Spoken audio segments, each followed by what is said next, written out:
नमस्कार दोस्तों, स्वागत है आपका प्रगति एमपीपीएससी के यूट्यूब चैनल पर। अब हम मई 2022 में चर्चा में रहे महत्वपूर्ण मुद्दों को पढ़ लेते हैं। मई 2022 में चर्चा में रहे महत्वपूर्ण मुद्दों के अंतर्गत सबसे पहले हम राष्ट्रीय परिदृश्य देख लेते हैं और इसके अंतर्गत सबसे पहली बात भारत के 52वें बाघ अभ्यारण्य टाइगर रिजर्व के बारे में है। हाल ही में रामगढ़ विषधारी अभ्यारण्य को भारत का 52वां टाइगर रिजर्व घोषित किया गया है।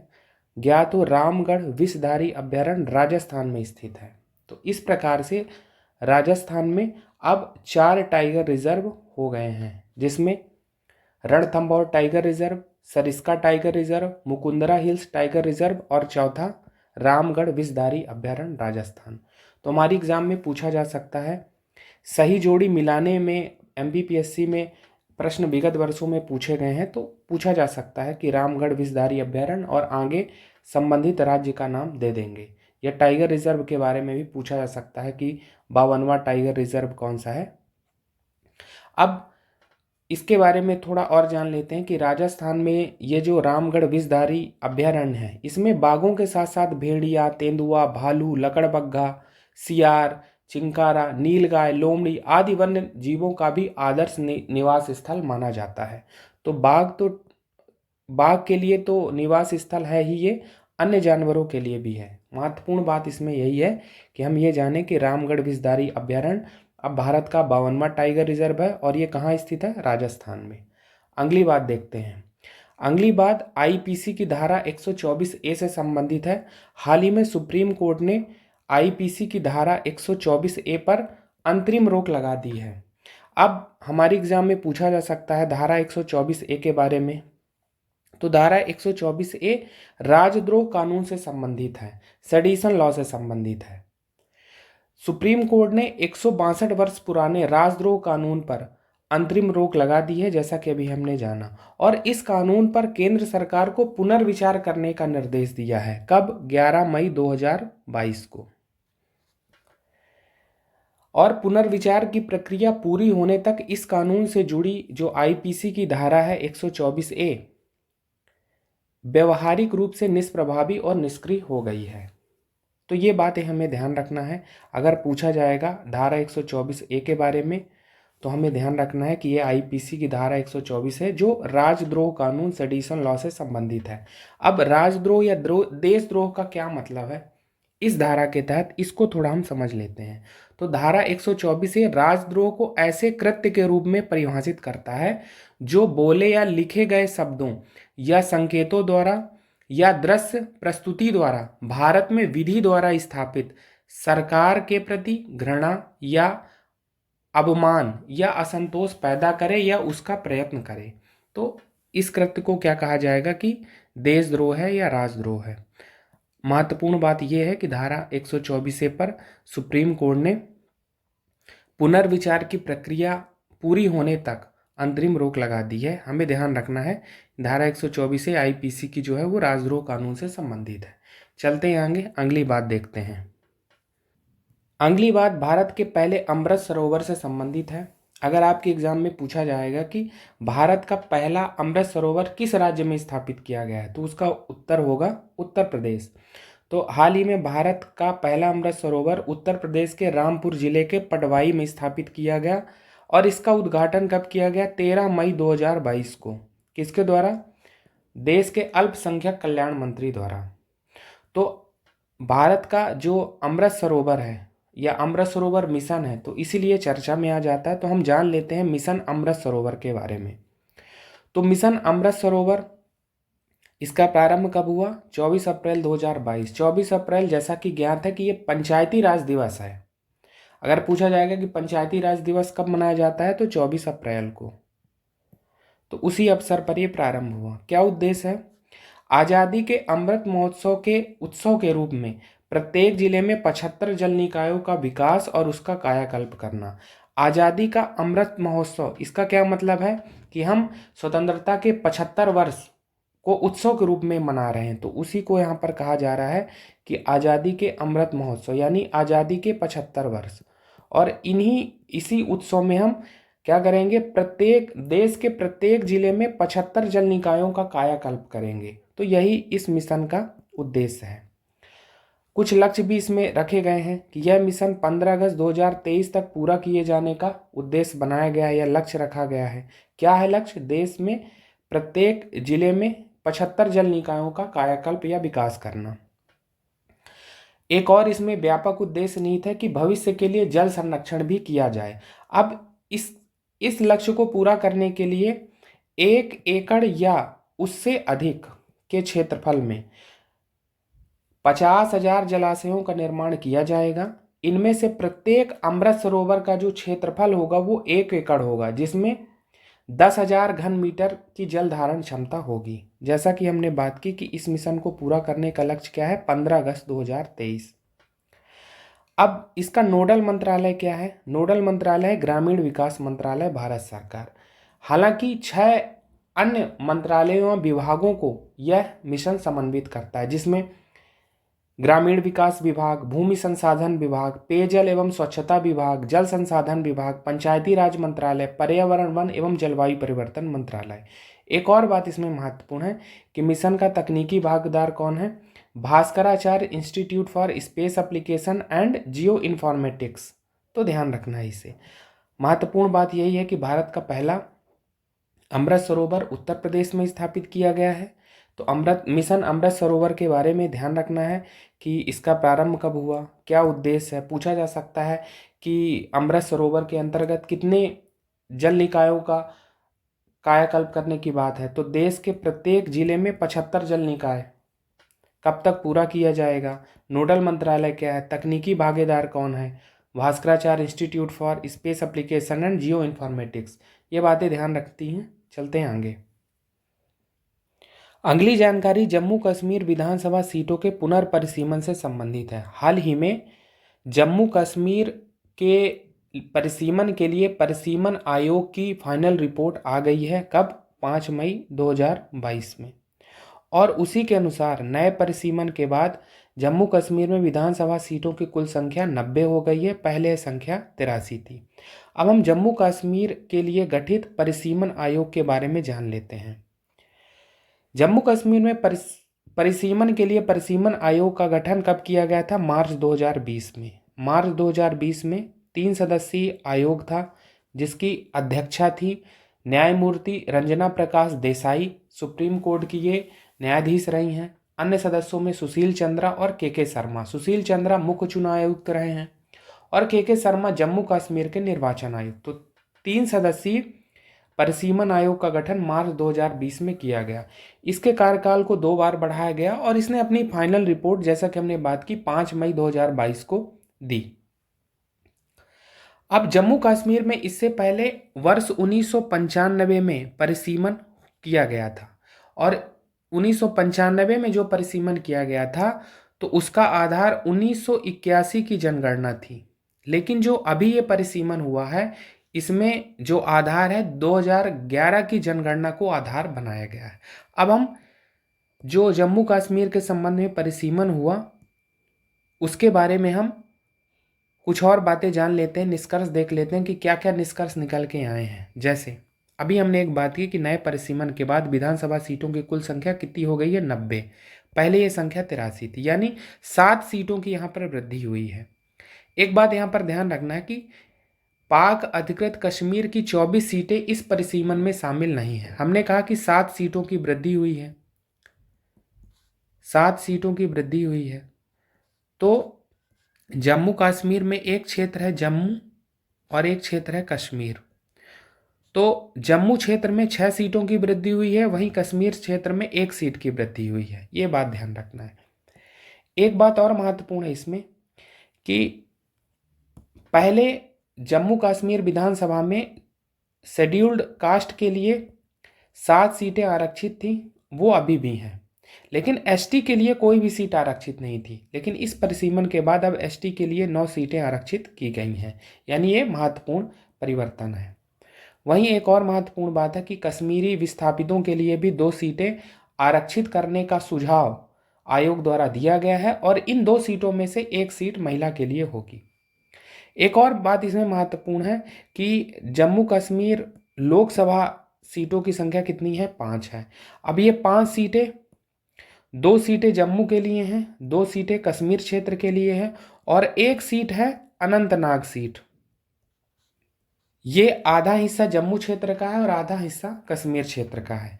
प्रत्येक लोकसभा सीट के तहत विधानसभा की 18 सीटें नए परिसीमन के बाद रखी गई हैं। तो ये बातें हमें ध्यान रखनी है।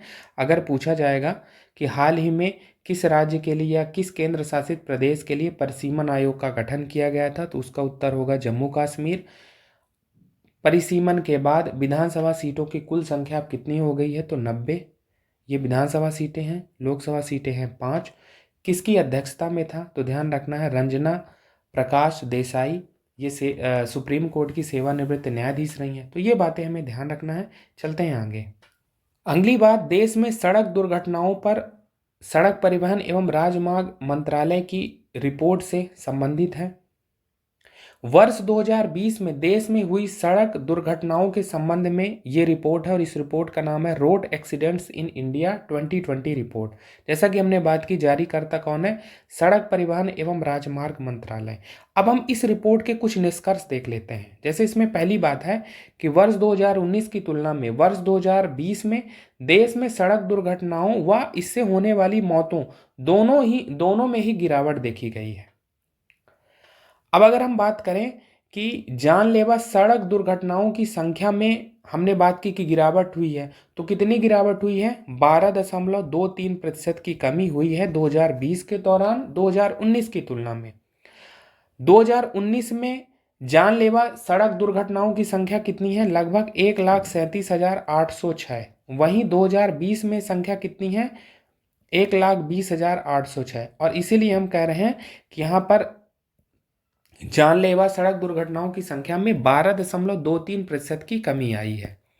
वहीं एक बात हमने और कही कि 2020 के दौरान घटित सड़क दुर्घटनाओं में मरने वालों की संख्या में भी कमी आई है 2019 की तुलना में, और ये कमी कितनी है, 12.6% की कमी आई है मौतों की संख्या में। ठीक है, तो ये बात ध्यान रखनी है। कुछ और बातें इसमें महत्वपूर्ण है, जैसे सड़क दुर्घटनाओं में होने वाली मौतें हैं वो ग्रामीण क्षेत्रों में ज़्यादा हैं, शहरी क्षेत्रों में कम है। और ग्रामीण क्षेत्रों में ये प्रतिशत कितना है, 68%। यानी सड़क दुर्घटनाओं से होने वाली मौतें ग्रामीण क्षेत्रों में 68% हैं, वहीं शहरी क्षेत्रों में 32% हैं। एक और इसमें महत्वपूर्ण जानकारी है कि सड़क दुर्घटनाओं में होने वाली मौतों में सर्वाधिक संख्या वाला राज्य कौन सा रहा है, यूपी रहा है, उत्तर प्रदेश। पूछा जा सकता है हमारे एग्जाम में। कुछ और आंकड़े हैं, जैसे वर्ष 2020 ऐसा लगातार तीसरा वर्ष था जब जानलेवा सड़क दुर्घटनाओं में मरने वालों में अधिकांश लोग युवा रहे हैं। और ये जो मृत्यु सड़क दुर्घटनाओं में हुई हैं उनके लिए कुछ और कारण बताए गए हैं, कुछ और चीज़ें बताई गई हैं, जैसे 69.3% मौतों के लिए स्पीडिंग जिम्मेदार है। स्पीडिंग का मतलब है तेज चलाना। हेलमेट ना पहनने के कारण 30% मौतें हुई हैं, लगभग 30%। और सीट बेल्ट का प्रयोग ना करने से लगभग 11.5% मौतें हुई हैं। तो ये चीज़ें हमें ध्यान रखना है। आप इनका प्रयोग मेंस वैल्यू एडिशन में कर सकते हैं। प्रीलिम में भी यहाँ से प्रश्न पूछे जा सकते हैं कि सड़क दुर्घटनाओं में होने वाली मौतों की सर्वाधिक संख्या वाला राज्य कौन सा है। ठीक है, इसके बारे में पूछा जा सकता है कि क्या सड़क दुर्घटनाओं की संख्या व इससे होने वाली मौतों में कमी आई है या अधिकता आई है। तो ध्यान रखना है कि 2019 की तुलना में 2020 में दोनों में ही गिरावट देखी गई है। फिर पूछा जा सकता है इस रिपोर्ट के बारे में, road accidents in India report कौन सा मंत्रालय जारी करता है। ठीक है, तो ये सब बातें पूछी जा सकती हैं। आप इन फैक्ट्स को, इन डाटा को मेंस वैल्यू एडिशन में भी प्रयोग कर सकते हैं। चलते हैं आगे, अगली बात देखते हैं। अगली बात देव सहायम पिल्लई के बारे में है। हाल ही में वेटिकन सिटी के पोप फ्रांसिस द्वारा इन्हें संत का दर्जा मिला। अब हम देव सहायम पिल्लई के बारे में जान लेते हैं। देव सहायम पिल्लई का जन्म 23 अप्रैल 1712 को हुआ, तमिलनाडु के कन्याकुमारी जिले में नट्टलम गांव में। इनका मूल नाम क्या था, नीलकांता पिल्लई, और ये हिंदू नायर परिवार में इनका जन्म हुआ था। इन्होंने त्रावणकोर के महाराजा मार्कंड वर्मा के दरबार में अपनी सेवाएं दी। 1745 में इन्होंने ईसाई धर्म अपना लिया। जैसा कि अभी हमने बात की कि ये हिंदू नायर परिवार में जन्मे थे, और 1745 में इन्होंने ईसाई धर्म अपना लिया और नया नाम इन्होंने रखा लेजा रूस, और लेजा रूस का अर्थ होता है देव सहायम, इसीलिए इन्हें देव सहायम पिल्लई कहा जा रहा है। मूल नाम क्या था? नीलकांता पिल्लई। 1752 में इनकी हत्या कर दी गई थी और इनके निधन के लगभग 270 वर्ष बाद इन्हें संत का दर्जा पोप फ्रांसिस द्वारा दिया गया है, और भारत के ये ऐसे पहले व्यक्ति हैं जिन्हें संत का दर्जा दिया गया है। बात पूछी जा सकती है कि देव सहायम पिल्लई कौन थे, किस राज्य से संबंधित थे, ठीक है, और किस राजा के दरबार में इन्होंने अपनी सेवाएं दी। तो ये संबंधित प्रश्न पूछे जा सकते हैं, हमें ये बातें ध्यान रखनी है। अगली बात देख लेते हैं। अगली बात डॉक्टर मणिक साहा से संबंधित है। हाल ही में इन्हें त्रिपुरा के नए मुख्यमंत्री के रूप में नियुक्त किया गया है। कब की बात है? मई 2022 में इन्हें त्रिपुरा का नया सीएम नियुक्त किया गया है। ज्ञात होगी त्रिपुरा क्या है? भाजपा शासित राज्य है, और भाजपा शासित राज्य में नेतृत्व परिवर्तन किया गया है। ये किसकी जगह आए हैं? विप्लव कुमार देव की जगह ये आए हैं, ठीक है। तो अब अगर हम मणि साहा के बारे में कुछ और बातें जानें तो मणिक साहा राज्यसभा सांसद रहे हैं, ठीक है। और त्रिपुरा के बारे में जान लेते हैं कि त्रिपुरा क्या है। त्रिपुरा की राजधानी क्या है? अगरतला है। त्रिपुरा के राज्यपाल कौन है? SN आर्य, सत्यदेव नारायण आर्य। तो ये बातें पूछी जा सकती हैं। महत्वपूर्ण बात तो यही है कि अगर पूछा जाएगा कि त्रिपुरा के नए मुख्यमंत्री कौन है, तो मणिक साहा, ठीक है। ये बात ध्यान रखनी है। चलते हैं आगे। अगली बात श्रुति शर्मा के बारे में है। तो श्रुति शर्मा कौन है? संघ लोक सेवा आयोग सिविल सेवा परीक्षा में प्रथम स्थान इन्होंने अर्जित किया है। दूसरा स्थान अंकिता अग्रवाल का है, वहीं तीसरा स्थान गामिनी सिंगला का है। तो पूछा जा सकता है, अगर एग्जाम में पूछा जाएगा श्रुति शर्मा कौन है, तो ये ध्यान रखना है कि ये इन्होंने UPSC सिविल सर्विसेज एग्जाम 2021 में पहला स्थान अर्जित किया। तो ये बातें ध्यान रखना है। अब हम चलते हैं आगे और अंतर्राष्ट्रीय परिदृश्य में चर्चा में रहे महत्वपूर्ण मुद्दों को पढ़ लेते हैं। अंतर्राष्ट्रीय परिदृश्य में सबसे पहली बात विश्व प्रेस स्वतंत्रता सूचकांक वर्ल्ड प्रेस फ्रीडम इंडेक्स 2022 के बारे में है। यह विभिन्न देशों में प्रेस की स्वतंत्रता की स्थिति का आकलन करता है। विश्व प्रेस स्वतंत्रता सूचकांक आकलनकर्ता कौन है? Reporters without borders. इसका फ्रांसीसी नाम है reporters sense frontiers, RSF, reporters sense frontiers. और विश्व प्रेस स्वतंत्रता दिवस 3 मई के अवसर पर यह आकलन जारी किया जाता है। तो ध्यान रखना है, पूछा जा सकता है कि वर्ल्ड प्रेस फ्रीडम इंडेक्स कौन जारी करता है? Reporters without borders. क्या है ये फ्रांस का NGO है। कब जारी करता है? 3 मई, विश्व प्रेस स्वतंत्रता दिवस के अवसर पर। अब अगर हम इस इंडेक्स के निष्कर्ष देखें तो पहला स्थान है नॉर्वे का, और ये लगातार छठा वर्ष है कि नॉर्वे ने प्रथम स्थान इसमें प्राप्त किया है। दूसरा स्थान डेनमार्क का है, और तीसरा स्वीडन का है, और अंतिम स्थान किसका रहा है? उत्तर कोरिया का। भारत की स्थिति इसमें यह है कि भारत 180 देशों में 150वें स्थान पर रहा, यानी भारत में प्रेस की स्वतंत्रता को लेकर चिंताजनक स्थिति बनी हुई है। पिछले वर्ष की बात करें तो पिछले वर्ष भारत का स्थान 180 देशों में 142वां था।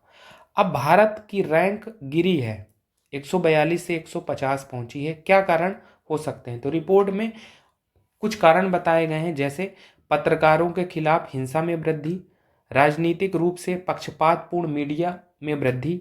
तो ये कारण इस रिपोर्ट में बताए गए हैं भारत की रैंक गिरने के लिए वर्ल्ड प्रेस फ्रीडम इंडेक्स 2022 में। तो ध्यान रखना है, ये बातें महत्वपूर्ण है कि भारत का स्थान कौन सा है, फर्स्ट पे कौन है, कौन वर्ल्ड प्रेस फ्रीडम इंडेक्स जारी करता है, कब जारी होता है। चलते हैं आगे। अगली बात भारतीय प्रधानमंत्री नरेंद्र मोदी की यूरोपीय देशों जर्मनी, डेनमार्क व फ्रांस की यात्राओं से संबंधित है। ये यात्राएं 2 से 4 मई 2022 के दौरान की गई। कुछ बातें हैं जो हमें ध्यान रखनी चाहिए। जर्मनी की राजधानी क्या है? बर्लिन। डेनमार्क की कोपेनहेगन। वहीं फ्रांस की राजधानी पेरिस है। तो ये बातें ध्यान रखना है। अब हम देख लेते हैं कि इन यात्राओं के दौरान क्या महत्वपूर्ण बातें रहीं। जैसे पहली महत्वपूर्ण बात यह है जर्मनी के संबंध में, तो जब प्रधानमंत्री मोदी की जर्मनी यात्रा हुई तो उसी समय छठा भारत जर्मनी अंतर सरकारी विचार विमर्श, sixth India Germany inter governmental consultation IGC आयोजित हुआ और उसकी सह अध्यक्षता भारतीय प्रधानमंत्री और जर्मन चांसलर ने की। जर्मन चांसलर इस समय कौन है? ओलाफ सोल्ज है, ध्यान रखना है, ठीक है। अब अगर हम IGC के बारे में कुछ बातें जाने, India Germany inter governmental consultation के बारे में, तो IGC द्विपक्षीय संबंधों हेतु ऐसी व्यवस्था है जिसके तहत दोनों देशों के शासन प्रमुख, वरिष्ठ मंत्री एवं वाणिज्यिक भागीदार 2 वर्षों में एक बार विस्तृत बैठक एक दूसरे के देश में बारी बारी से करते हैं। जर्मनी अपने कुछ मित्र देशों के साथ ऐसी बैठकें करता रहा है, जबकि भारत केवल जर्मनी के साथ ऐसी वार्ता कर रहा है वर्ष 2011 से, तो ये ध्यान रखना है। अगली बात डेनमार्क देश से संबंधित है। अगर ये पूछा जाएगा कि ग्रीन स्ट्रेटेजिक पार्टनरशिप किन दो देशों के बीच है, तो भारत व डेनमार्क के बीच।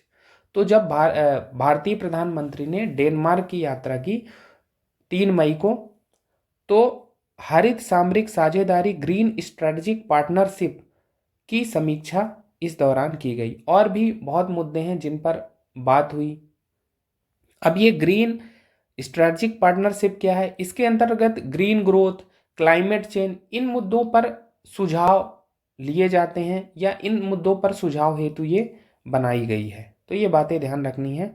पूछा जाएगा कि ग्रीन स्ट्रेटेजिक पार्टनरशिप में सम्मिलित देश कौन कौन से हैं, तो भारत और डेनमार्क।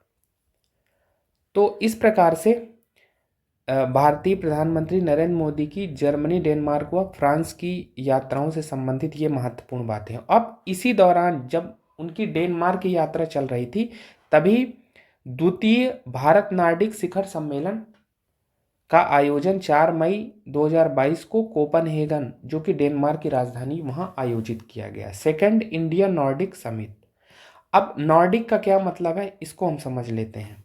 तो नॉर्डिक क्या है? उत्तरी यूरोप और उत्तरी अटलांटिक में एक भौगोलिक व सांस्कृतिक क्षेत्र है और उन्हीं को नार्डिक देश भी कहा जाता है। और नार्डिक देश में कौन कौन से देश सम्मिलित हैं? डेनमार्क, नॉर्वे, आइसलैंड, स्वीडन व फिनलैंड। जैसा कि हमने बताया कि ये जो नॉर्डिक देश हैं उत्तरी यूरोप और उत्तरी अटलांटिक में एक भौगोलिक व सांस्कृतिक क्षेत्र है। अभी हमने इसमें ये चीज़ समझी कि जो सेकंड भारत नार्डिक शिखर सम्मेलन वो कहाँ हुआ? कोपनहेगन, जो कि डेनमार्क की राजधानी है। कब? 4 मई 2022 को। तो ये सब चीज़ें, हालांकि इसकी पहली बैठक कब हुई थी? 2018 में, स्टॉकहोम, स्वीडन में। तो पूछा जा सकता है कि भारत नार्डिक शिखर सम्मेलन जो द्वितीय है वो कहाँ हुआ, ठीक है। तो इस प्रकार से प्रधानमंत्री मोदी की यूरोपीय देशों की जो यात्राएं हैं वो महत्वपूर्ण हो जाती है। पहला तो हमने जर्मनी के संबंध में क्या पढ़ा? IGC के बारे में। डेनमार्क के संबंध में हमने पढ़ा ग्रीन स्ट्रेटेजिक पार्टनरशिप के बारे में। वहीं सेकंड नार्डिक शिखर सम्मेलन के बारे में भी पढ़ा, जिसका आयोजन डेनमार्क के कोपनहेगन में किया गया। नार्डिक देशों के बारे में पूछा जा सकता है, तो ये बातें हमें ध्यान रखनी है। चलते हैं आगे। अगली बात भारतीय प्रधानमंत्री नरेंद्र मोदी की नेपाल यात्रा से संबंधित है, जो 16 मई 2022 को संपन्न हुई। अब इस नेपाल यात्रा में क्या बातें महत्वपूर्ण रहीं? तो भारत अंतर्राष्ट्रीय बौद्ध संस्कृति और विरासत केंद्र, जो कि लुम्बिनी में स्थापित किया गया है, इसके निर्माण का शिलान्यास किया गया।